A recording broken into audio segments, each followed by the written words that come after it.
this is not what Vikings fans want to hear, as an injury update on a massive Vikings player may not be what fans were expecting despite recent developments. But first, Stephon Gilmore speaks out by addressing his future heading into this season. We're going to break down all that in this episode of Vikings Digest. But first, make sure to hit that subscribe button and the bell icon so you don't miss any of the Vikings updates throughout the summer and into next season. And without stopping, the first topic of the day, which is Gilmore speaks out. So on the Money Down podcast recently, Stephon Gilmore was talking about his future in this upcoming season, saying, I want to play this year. I'm not just going to sign anywhere, so it's got to be the right situation. I still love the game. I still can contribute. It's just got to be the right place. Now, I feel like the right place for him could be Minnesota, despite all the depth things that Minnesota has going on right now with their secondary and all the question marks surrounding it. But it is still something to consider for Stephon Gilmore as far as another team that could pick him up, potentially one that is somehow more of a Super Bowl favorite than us. If he goes to the Eagles, that would just suck completely, and especially if he goes to the Chiefs or the Ravens. But it still is a possibility that he could come back to Minnesota because he is still available and has not been signed by anyone. And while he is no longer the elite shutdown cornerback he once was in his heyday and undoubtedly has lost a step, still the drop-off from Defensive Player of the Year heights takes longer than that of an average player, so he was still able to help the Vikings win football games in his 13th season in the league. Another element that highlighted his decline was the hamstring injury he had sustained late in the season. He left the Week 13 contest against the Cardinals early, and the Vikings had to rely on backup Fabian Moreau. The next few weeks, the club clearly went the cautious route, giving him the next 2 games off, and then he found his way back into the lineup. But overall, PFF gave Gilmore a grade of 62.2 throughout the season, which is pretty much an average number. He allowed 5 touchdowns and had that 1 interception. That grade is a good summary. He isn't a liability, but he's no longer the playmaker he was a few years ago. He was able to make some plays for Minnesota, but overall, he wasn't the elite shutdown corner like they were saying that he had been in the past, and we saw that last season where there were some routes that he did get exposed a little bit, but he was still able to come up big in certain moments. His highlight in a purple uniform was in that London game where he got the interception against Aaron Rodgers, which was awesome to see, which helped seal the game really. But throughout his career, he has appeared in 180 games with 173 starts, playing for the Bills, Panthers, Patriots, Colts, Cowboys, and the Vikings. He's bounced all the way around the league, so it does make sense that he wants to be in the right situation. He's bounced around to a lot of teams, some good, some bad, some great, some absolutely terrible. And then you look at the Minnesota Vikings, where it seems like that could be the best fit out of all the different places, but it remains to be seen what that right situation is. In theory, it could be the Vikings, as Flores has only one experienced starter in the building in Byron Murphy. Neither Isaiah Rodgers nor Jeff Okudah or Mekhi Blackman has an extensive history of playing a full-time role. Our projections going forward, and Gilmore is going to be turning 35 in a couple of months. So this is going to be something to look out for, where the age is getting up there. He's probably only got 1 year left, kind of like Darius Slay right now, where Stephon Gilmore is one of the only cornerbacks left playing from his draft class, and now he's probably looking to just go into one last season, try and win a Super Bowl, or go out on top as much as he can. And Minnesota seems like it could be a good place to do that, because you have JJ McCarthy with that upside. They beefed up that offensive line. They beefed up the defensive front. You have those great linebackers as well. And this secondary could really use some insurance policies. I know Isaiah Rodgers, as Brian Flores is really high on, and I think that he's going to be really good in this Minnesota Vikings system. I can't wait to see what he does. But I think that over Jeff Okudah or Stephon Gilmore, give me Stephon Gilmore any day. I'm not saying that Jeff Okudah is bad, but I'm just saying in recent memory, like I've been saying many, many times, and like many people say, the NFL is in the business of what have you done for me lately, not what have you done for me in the past. And lately, Gilmore has done a lot more for the NFL and for the Minnesota Vikings specifically than Jeff Okudah has done, but that remains to be seen as we head into this year. But let us know what you guys think down in the comments below. Do you guys think that Minnesota should absolutely go out and get Stephon Gilmore, give him one last ride just like Harrison Smith is doing? Or do you think that there is a better corner out there that Minnesota could go and sign?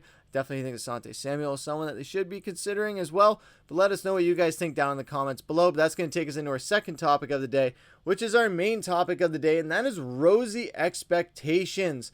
So Christian Darrisaw tore both his ACL and MCL after getting rolled up on a Thursday night game in Los Angeles last October. He had a successful surgery the following month and has been rehabbing ever since. However, Alec Lewis of The Athletic has been coming out recently and saying that will he be back in time for week 1? Because that's the question on everyone's mind.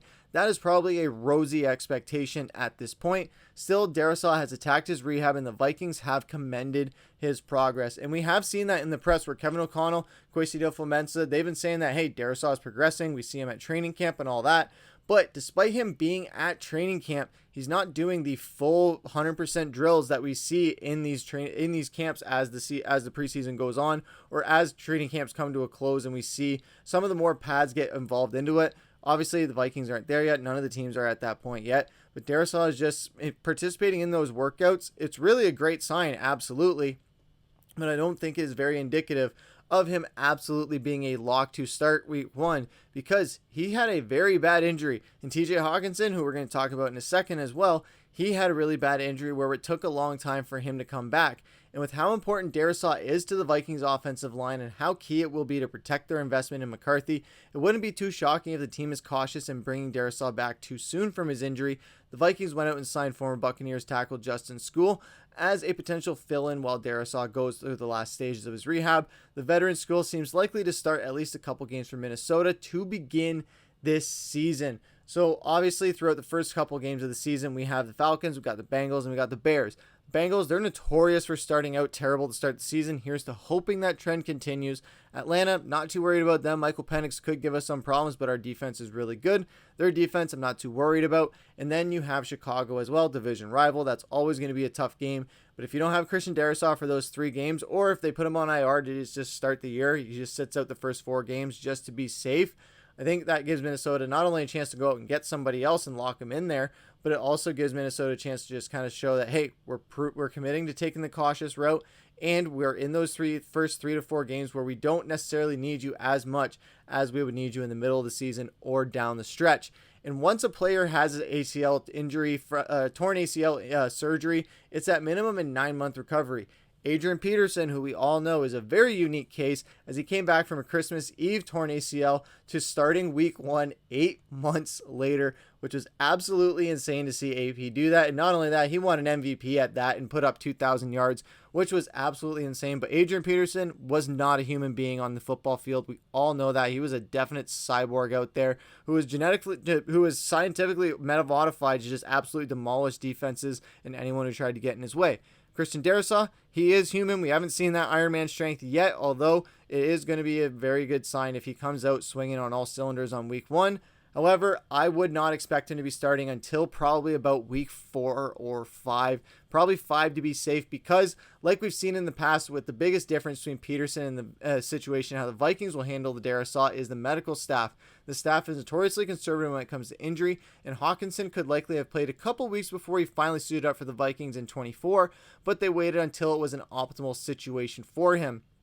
Now, obviously, when you're dealing with injuries like this, we've seen how not only are injuries like this becoming more and more common with, of course, we have the turf debate that everyone wants to talk about. I definitely am on the side of ban AstroTurf and go back to grass. So I'm on that side of the argument there. But we're seeing a lot more of these injuries happen nowadays in the NFL.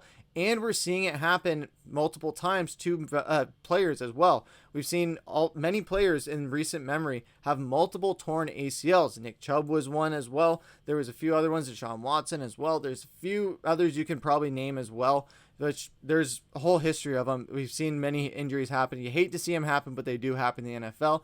So with that, Minnesota says, hey, we don't want to repeat. Adrian Peterson was an outlier in that. TJ Hawkinson, that's precedent where it shows that when we wait until the player is not just 100% ready, but 110% ready, that is when we plug them back in and when they can make an impact on this roster and not risk injuring them again or injuring them further if they aren't fully ready. So that's going to be something for Minnesota to watch out for heading into this regular season. But what do you guys think about this down below? Do you think Darrisaw is going to start week 1? Do you think he's going to start week 3? Or do you think Minnesota will start him on IR to start the season, and we'll probably see him jump in at week 5? Let us know what you guys have to say down in the comments below. But that's going to do it for this episode of Vikings Digest. Make sure to leave a like, comment, subscribe, hit that bell icon. We'll be back at it tomorrow with another video. But I've been your host, Griffin. Take care.